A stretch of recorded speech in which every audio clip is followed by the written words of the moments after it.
العالمين والعاقبة للمتقين والصلاة والسلام على سيد الأنبياء والمرسلين أما بعد فأعوذ بالله من الشيطان الرجيم بسم الله الرحمن الرحيم إن الله وملائكته يصلون على النبي يا أيها الذين آمنوا صلوا عليه وسلموا تسليما اللهم صل على سيدنا مولانا محمد بارك وسلم صلوا عليه الصلاة والسلام عليك سيدي يا رسول الله صلی اللہ تعالی علیہ وسلم.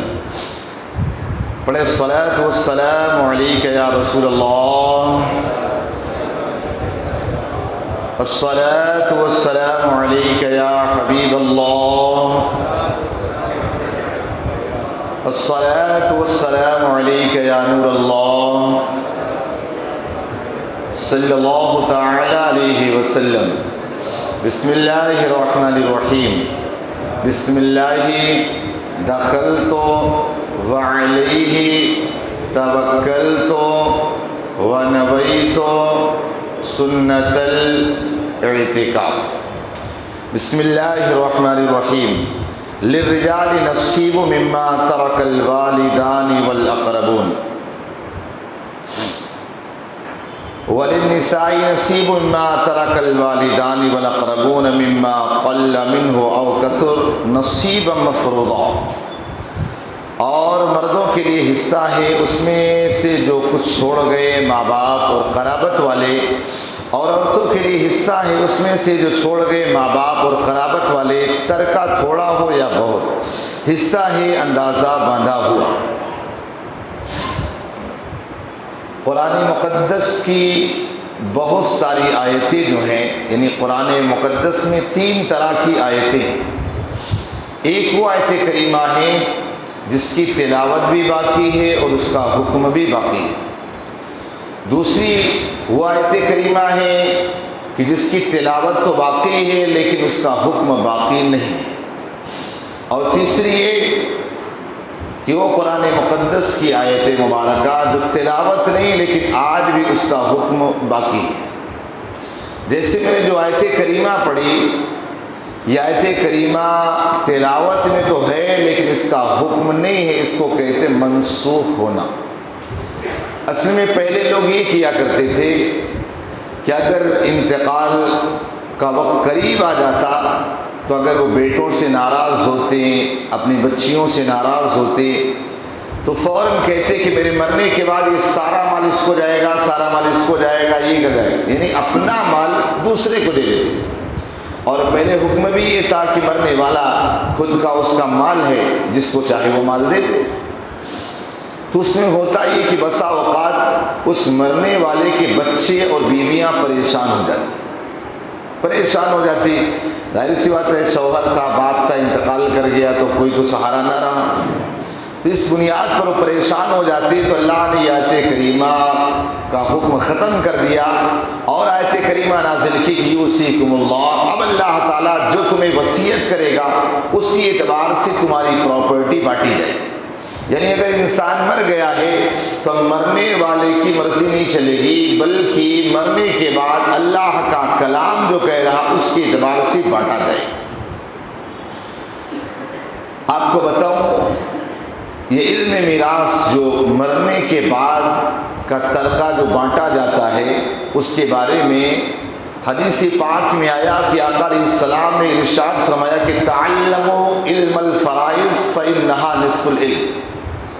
علم فرائض یعنی علم میراث، ترکے کا علم حاصل کرو، اس لیے کہ آدھا علم ہے. حالانکہ دوسرے آدھا علم کہا گیا، اس میں نماز کے مسائل، روزے، حج و زکوٰۃ، ضروری مسائل، زندگی کے مسائل، سب اسے آدھا علم، اور اس علم کو آدھا علم کہا گیا. تو اس میں شارحین حدیث نے نقل فرمایا، کہا اس لیے کہ جو سارا علم ہے وہ مرنے سے پہلے کام آتا ہے. آپ نے نماز کا طریقہ سیکھا، روزے کا سیکھا، حج و زکوٰۃ کا سیکھا، یہ سارے مسائل آپ کے مرنے سے پہلے. مر گئے تو اب نماز کے مسئلے آپ کے کام آئیں گے نہیں، چونکہ نماز ہی فرض ہے تو کام کیا ہے. سمجھیے بات نا. اور چونکہ ہمیں تو کوئی کام نہیں آئے گی، چونکہ ہم نے نماز کی لذت کو جانا ہی۔ اگر ہم نماز کی لذت کو جان جاتے نا تو پھر ظاہر سی بات ہے پھر نماز ہی میں لذت تلاش کرتے کہیں اور تلاش نہ کرتے۔ کہا گیا نا حدیث پاک میں آیا کہ قیامت کے دن کچھ جنتی جنت میں چلے جائیں گے لیکن ان کو قرار نہیں آئے۔ جب پوچھا گیا کہ آخر ایسا کیوں، اللہ پوچھے گا فرشتوں کی پوچھے ان سے کیا پرابلم ہے، جنت میں کون سی نعمت نہیں؟ تو بندے عرض کریں گے مولا سب کچھ تیری جنت میں لیکن نماز نہیں۔ اور ایک روایت دی کہ یہاں پر اللہ کی راہ میں لڑنا نہیں، کہا اس لیے کہ تیری راہ میں جو لڑنے میں کٹنے میں مزہ تھا نا وہ جنت میں مزہ ہی نہیں آ رہا۔ تو نماز، اور کچھ بندے کہیں گے اللہ جو تیری بارگاہ میں سر کو جھکانے میں سکون ملتا تھا وہ کسی چیز سے سکون ملتا ہی نہیں۔ اس لیے مولا کائنات علی مرتضیٰ رضی اللہ تعالیٰ عنہ کہتے ہیں اگر قیامت کے دن اللہ تعالیٰ مجھے دو آپشن دے، ایک ہی کہ علی چاہو تو 2 رکعت نماز پڑھ لو اور چاہو تو جنت میں چلے جاؤ، تو مولا علی فرماتے میں جنت میں نہیں جاؤں گا بلکہ 2 رکعت نماز پڑھنے کو پسند فرماؤں گا۔ جب پوچھا گیا ایسا کیوں، کہا اس لیے کہ اگر جنت میں جاؤں گا نا تو میرا نفس راضی ہوگا اور نماز پڑھوں گا تو میرا رب راضی ہوگا۔ تو بہرحال عرض یہ کر رہا ہوں کہ سارا علم آدھا علم اور علم میراث آدھا علم، کیونکہ اس کا تعلق مرنے کے بعد ہے۔ آپ نے دنیا کے اندر اگر مال کو غصب کر لیا اپنے بہن کا، اپنے بھائی کا، تو اس کی بڑی سخت وعید ہے، بڑی سخت وعید، لہذا شریعت مطہرہ کے دائرے میں اسے بانٹنا چاہیے۔ اب بتاؤں آپ کو، مرنے والے جیسے انسان مر جاتا ہے تو مرنے کے بعد سب سے پہلا جو حق، اس کے 4 حقوق ہوتے ہیں مرنے والے کے۔ پہلا حق تو یہ کہ اس کی تجہیز و تکفین کی جائے، یعنی اچھا کفن پہنایا جائے، اسے دفنایا جائے، وہ ساری چیزیں جو ہے نا اسے کی۔ یہ مرنے والے کا پہلا حق ہے، اسی کے پیسوں سے۔ بہتر یہ ہے، یہ بہت سارے بولتے ہیں میری طرف سے نہیں، بہتر یہ کہ اس کا ترکہ ہے، جو مال چھوڑ کے گیا ہے اسی مال سے اس کے تجہیز و تکفین اور اسے کفن دفن کا انتظام کیا جائے۔ اب دوسرا حق یہ آتا ہے کہ اس کا قرضہ جو ہے نا اسے ادا کیا جائے۔ مرنے والا مر گیا، جو پراپرٹی چھوڑا ہے اس پراپرٹی سے اس کا پہلے قرضہ ادا کیا جائے، یہ دوسرا حق ہوتا ہے۔ ایسا نہ ہو، اور اگر اس کا قرضہ باقی ہے تو اس کی اولادیں ادا کرے، اس کی اولادیں ادا کرے۔ ظاہر سی بات اس کا پیسہ تو لے لے، انسان مرا تو اس کے ترقی کے مالک تو آپ بندے، کم سے کم اس کا ادا کرے۔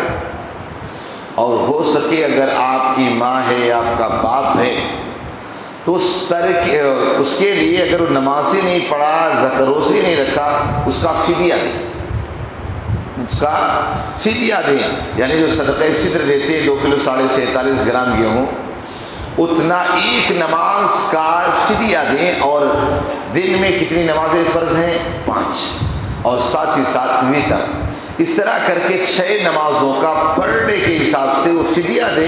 اس طرح اس کی نماز کا فدیہ ادا ہوگا اور اس کی قبر میں عذاب دور ہوگا۔ اب اگر کبھی ایسا ہو کہ مرنے والا جو مرا ہے اس کے پاس اتنی دولت نہیں ہے اور جو چھوڑ گیا لوگوں کو ان کے پاس اتنی دولت نہیں، تو فقہائے کرام نے اس کا طریقہ یہ بتایا ہے کہ تھوڑا وہ مال لے لے، یعنی مان لو کہ 5 دن کی نمازوں کا اکٹھا کر لے، یا 2 دن یا 1 دن، جتنا بھی اس کے پاس کیپیسٹی ہے اتنی نماز کو فدیہ کے لیے، مان لو 1 دن کے 6 نمازیں ہوئی تو 6 دنی 12، 13 کلو گیہوں تقریباً ہوتا ہے۔ اب یہ 13 کلو گیہوں جو نا لے لے، کسی غریب کو مالک بنا دے، وہ جب غریب مالک بن گیا تو اس کو ہبہ کر دے، تحفہ دے دے، پھر یہ مالک بننے کے بعد کہہ دے یہ میرے ابا کی نمازوں کا یہ فدیہ دے دے، پھر وہ کرے۔ اس طرح کر کے تھوڑا تھوڑا کر کے اس کی نمازوں کا فدیہ اتار ڈالے، اور اگر روزہ چھوڑا ہے اس کے ایک روزے کا بھی ایک فدیہ ادا کر دے، تاکہ اس کے عذاب میں تخفیف ہو جائے، بچ جائے۔ تو بہرحال تو پہلا جو ہے مرنے والے کا حق ہم پر وہ یہ کہ اس کی تجہیز و تکفین، اچھے انداز میں کفن دفن. دوسرا حق ہے قرض کا ادا کرنا. اور تیسرا حق ہے اگر اس نے وصیت کی ہے تو اس کی وصیت کو 1/3 پورا کرنا. اس کی وصیت کو مان لو اس نے کہہ دیا تھا کہ میرے مرنے کے بعد سارا مال مسجد میں دے دینا، سارا مال مسجد میں دینا، تب سارا مال نہیں دیا جائے گا بلکہ 1/3 یعنی 3 حصے کیے جائیں گے. ایک حصہ دیا جائے گا، 2 حصے اس کے ورثہ، اس کی بیٹی بیٹا یہ سب لے لیں گے. یہ ایک طریقہ ہوتا ہے. لیکن یاد رکھنا کہ اگر آپ دے کے نہیں گئے نا تو بعد میں کوئی دیتا ویتا نہیں، اولاد عیشی کرتے. لیکن کل الحمدللہ اس گھاچیواڑ مسجد میں ایک ریکارڈ ہو گیا کہ صرف میں مسجد کا کہ رینویٹ کرنا ہے، اعلان ہی کرنا تھا، لیکن لوگوں نے ایسا بڑھ چڑھ کر حصہ لیا. الحمدللہ 40 لاکھ روپے کی رقم کل ہی جمع ہو گئی. الحمدللہ سمجھی بات نا. کل لوگوں نے، حالانکہ کوئی ایسا منصوبہ نہیں تھا، کوئی چیز نہیں تھی، بس یہ بتانا تھا کہ ہم یہ کام کرنے جا رہے ہیں، خوشخبری دینے جا رہے ہیں کہ انشاءاللہ آئندہ رمضان میں بہترین انداز میں مسجد انشاءاللہ سجی ہوگی. اپنا صرف ارادہ یہ تھا بتانے کا، لیکن آپ لوگوں نے ایسی محبتوں کا اظہار کیا کہ فوراً سب شروع ہی ہو گئی. جیسے بالکل تاک کے بیٹھے کہ ویسے اعلان ہوا بس پھٹافٹ ہاتھ انگلیاں اٹھنا شروع، یہ وہ.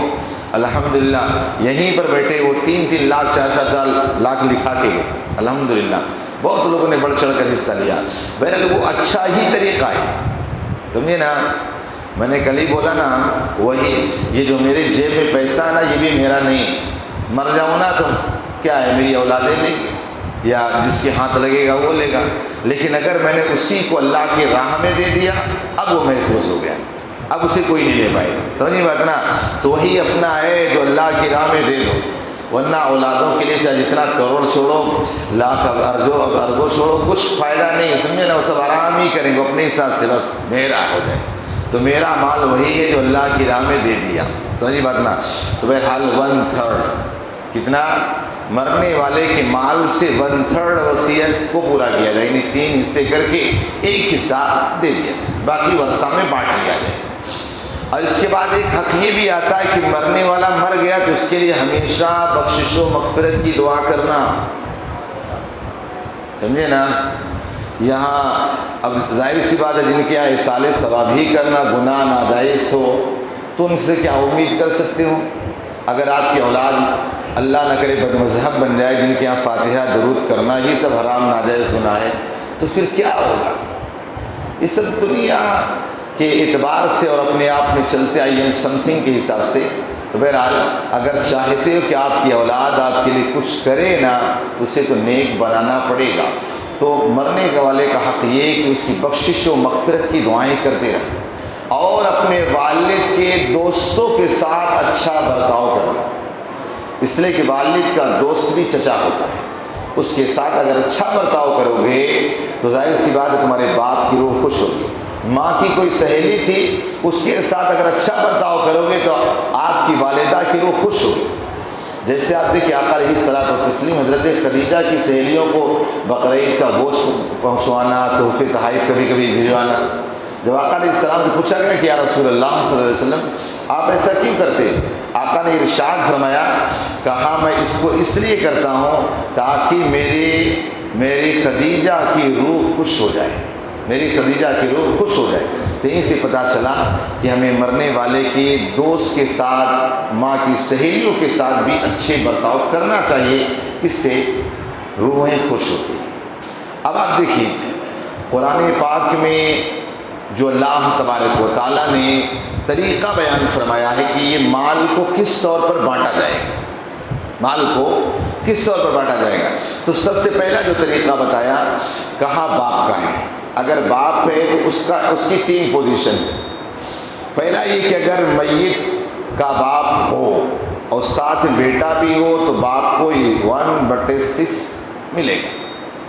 مان لو کہ مرنے والا مر گیا، اب اس کا باپ بھی ہے، اس کی ماں بھی ہے، اس کی اولاد بھی ہے. اس صورت میں چونکہ ایک ہوتا ہے اصحاب فرائض اور ایک ہوتا اسبا۔ آسان کر دوں، اصحاب فرائض اسے کہتے ہیں جس کا حصہ قرآن نے فکس کر دیا اتنا ہی دینا ہے، اور اسبا وہ ہے کہ وہ جو جس کا حصہ فکس کیا اس کو بانٹنے کے بعد جو بڑھ جائے وہ سارا کا سارا وہ مالک بن جائے، وہ اسبا ہوتے ہیں۔ مثال کے طور پر مرنے والا مرا، اب اس کا باپ ہے، اس کی ماں ہے، اس کے بیٹا بیٹی بیوی ہیں، تو ظاہر سی بات ہے ماں باپ کا حصہ فکس ہے، انہیں دے دیا جائے گا، یہ اصحاب فروض میں آئیں گے۔ اسی طرح بیوی ہے، اس کا حصہ فکس ہے، اسے دے دیا جائے اصحاب فروض میں۔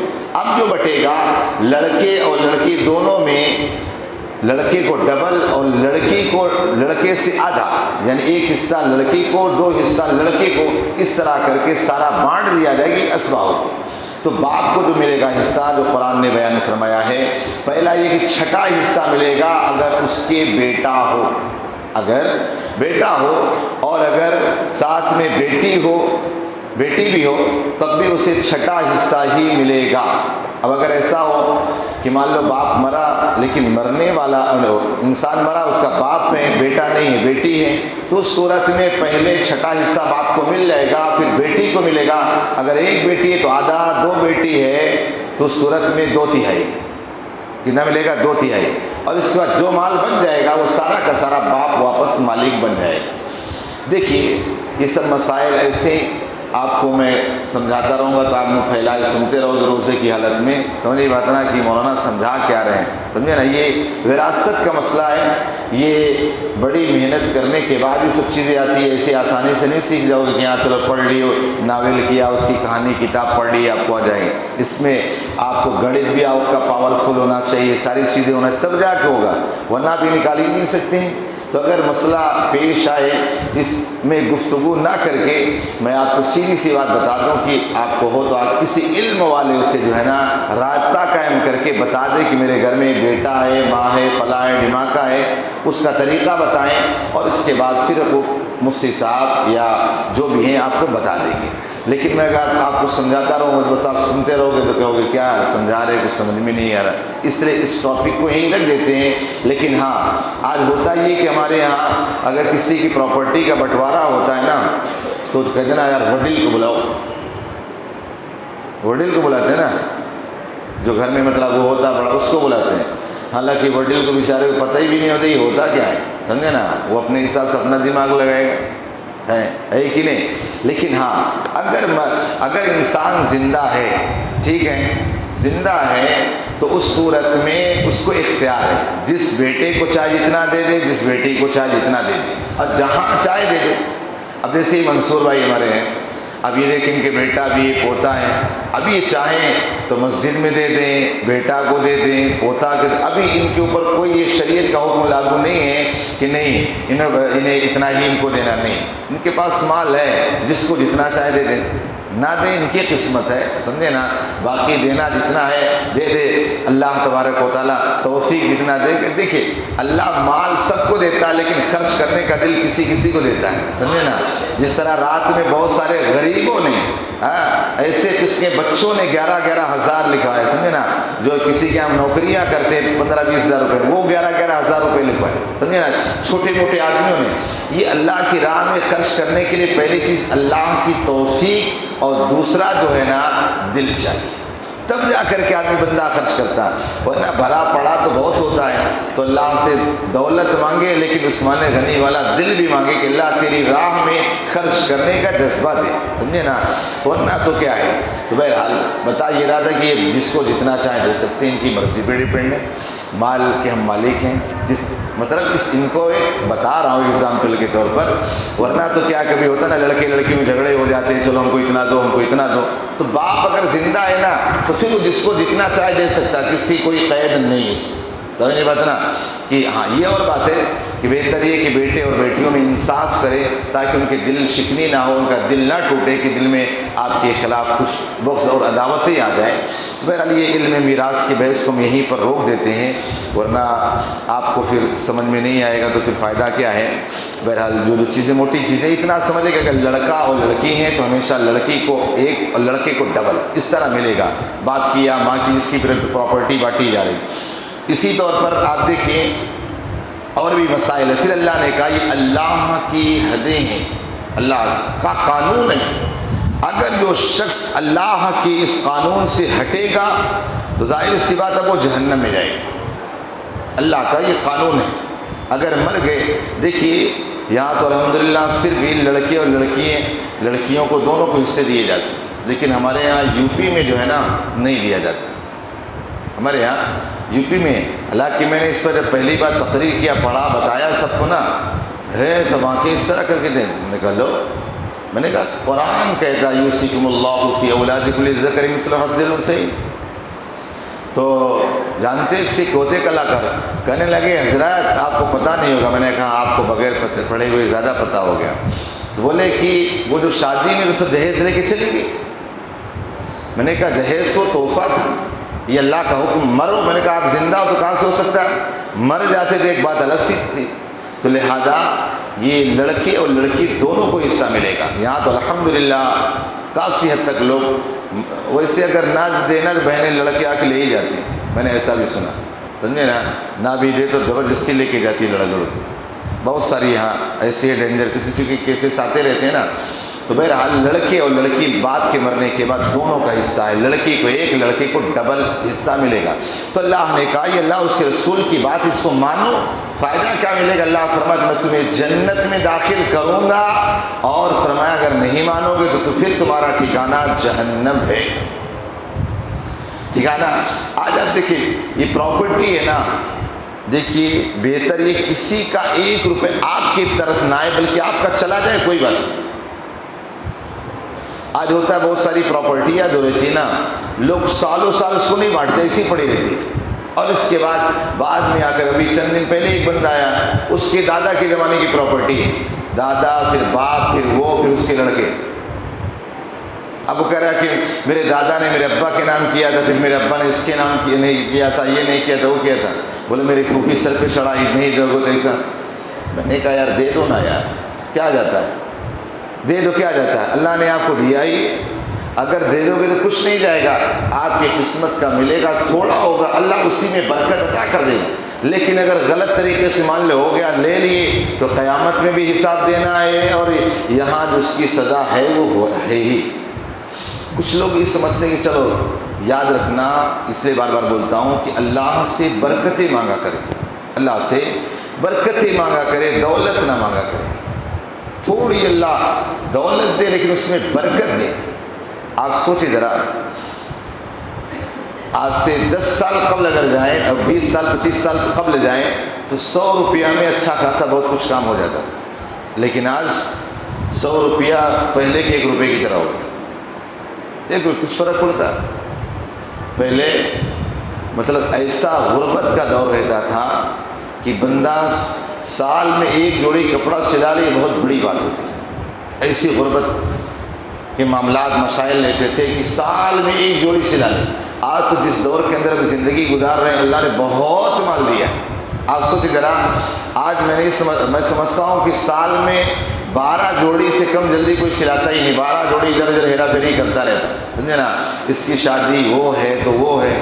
پہلے شادی میں لوگ ایک دوسرے کے کپڑے پہن کے جا کے بارات لے کے جاتے تھے، اور آج ہر گھنٹے کا الگ الگ ہوتا ہے، سمجھے نا۔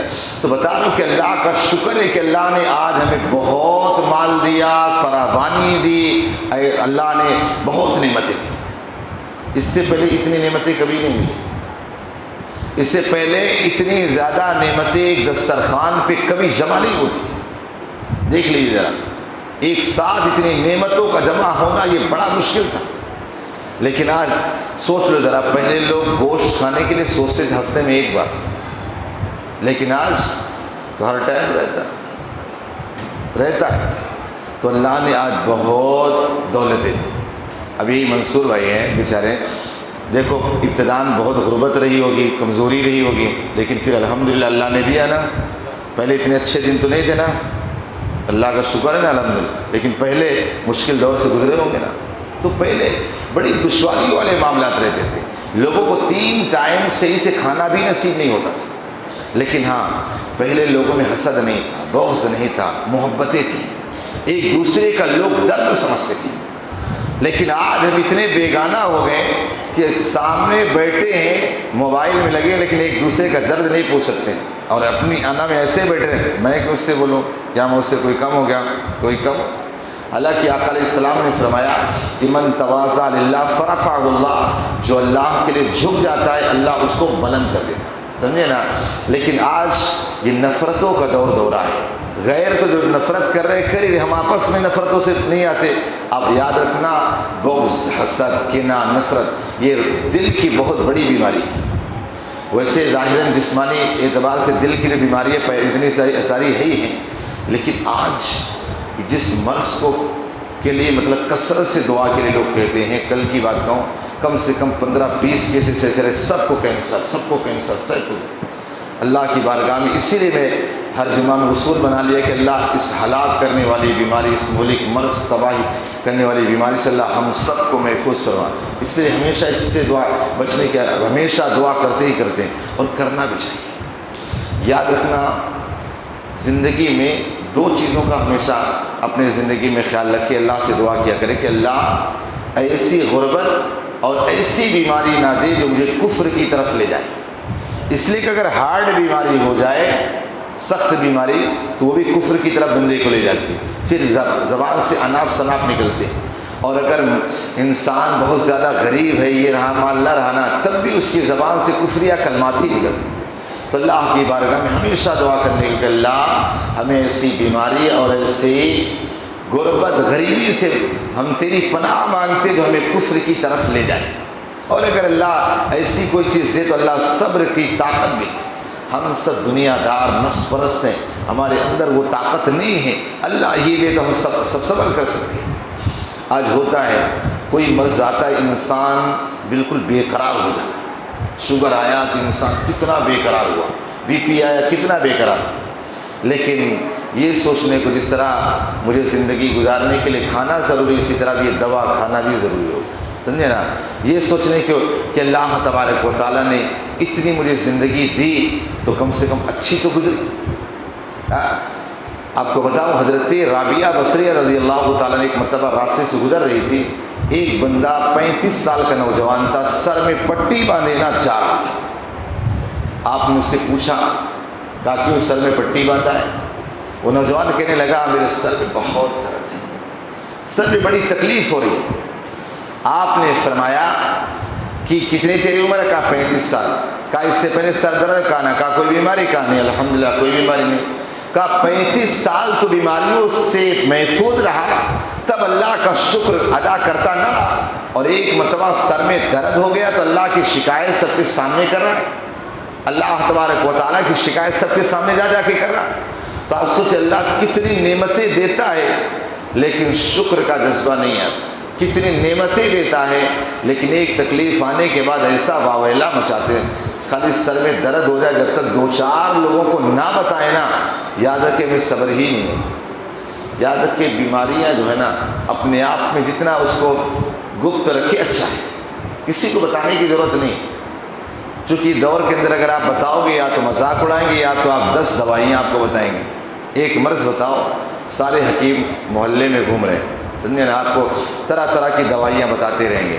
اس وجہ سے جتنا ہو سکتا ہے بس اس کو راز میں رکھ کر کے بس اللہ سے پناہ، اللہ تیرے اور میرے درمیان کا راز ہے، تو چاہے تو غائب ہو جائے، بیماری کی کیا حیثیت ہے؟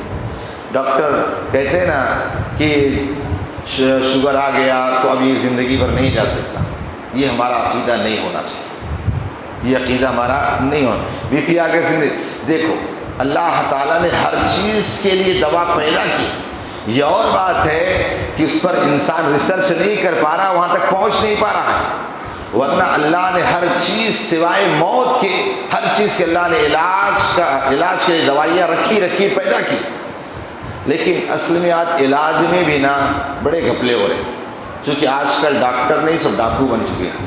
آپ جاؤ، یہ رپورٹ وہ رپورٹ، کوئی چیز دیکھنے جاؤ پھٹ سے فل باڈی چیک اپ، فل فلا یہ چیک اپ وہ چیک اپ، سبھی ظاہر سی بات ہے چندہ پیسے دے کر کے ڈاکٹر بنے، تو ظاہر سی بات اسی اعتبار سے ہر جگہ کمیشن، یہاں جاؤ بلڈ ٹیسٹ والے کے الگ کمیشن، دوا والے کے الگ کمیشن، یہاں الگ کمیشن، اتنا کمیشن، پھر ایک کمیشن میں مر جاتے ہیں، دوسرے لوگ کو پیسوں میں عیش کرتے، سمجھے نا؟ چونکہ اصل میں آج یہاں ہندوستان کے اندر مفت راشن تو ملتا ہی ہے لیکن مفت میڈیکل نہیں، مطلب یہاں یہ میڈیکل کالج یہ وہ سب پڑھائی یہاں ہو تو ظاہر سی بات ہے جب بچہ کروڑوں روپے دے کے لاکھوں روپے دے کے جب پڑھے گا نا تو پھر وہ پڑھنے کے بعد سیدھا جیب کترا ہی تو بنے گا. لیکن اگر وہ فری میں پڑھائی کرے گا نا تو اس کے اندر دل میں ہمدردی ہوگی. اور میڈیکل کے ساتھ ساتھ انسان کے ساتھ ہمدردی کیسی ہونا چاہیے وہ بھی بتانا چاہیے. لیکن آج آپ دیکھیں یہ اسلام ہے کہ ماں باپ سب کی قدر کی جاتی. آج آپ چلے جاؤ امریکہ چلے جاؤ لنڈن, بہت سارے یار امریکہ کی لائف کیا ہوگی, لنڈن کی لائف کیا ہوگی, ہندوستان میں رہ رہے بہت اچھا ہے تو نہیں بات نا. وہاں جو ہے نا کتے کو نا گاڑی میں کار میں بٹھا کے مست ڈرائیونگ کرائیں گے, اس کا منہ چومیں گے, اسے کھلائیں گے, میوہ مسالہ کھلائیں گے اور ماں باپ کو لے جا کے اولڈ ہاؤس میں چھوڑائیں گے. یہ ہے زندگی, سمجھے نا. کوئی سدھارے یار وہاں تو کتنا اچھا ہوگا, کتنا بڑھیا ہوگا. اچھا یہ تو یہاں رہنا الحمدللہ یا وقتاً فوقتاً علماء سے سنتے رہتے, ساری چیزیں ہوتی رہتی ہیں. اس وجہ سے آپ الحمدللہ خوش نصیب ہیں. تو عرض ہی کر رہا تھا کہ یہ مال دولت سبھی رہ جانے والا ہے. کوشش کرے اللہ کی راہ میں جو ہو جائے وہی ہمارے لیے بہتر ہے. اور اگر ہم نے کسی کا بہن کا بھائی کا کسی کا حق مارا اسے نہ رکھیں, بہت سخت اس کی سزا ہے. 1 روپے کے بدلے 700 مقبول نمازیں دے دی جائیں گی. لہذا اس سے اپنے آپ کو بچائیں. اللہ پاک کے نسل میں زیادہ عمل کی توفیق عطا فرمائے. اللہم صلی علی سیدنا مولانا محمد بارک وسلم صلی علیہ وسلم علیہ سیدی یا رسول اللہ صلی اللہ علیہ وسلم. اللہم رزقنا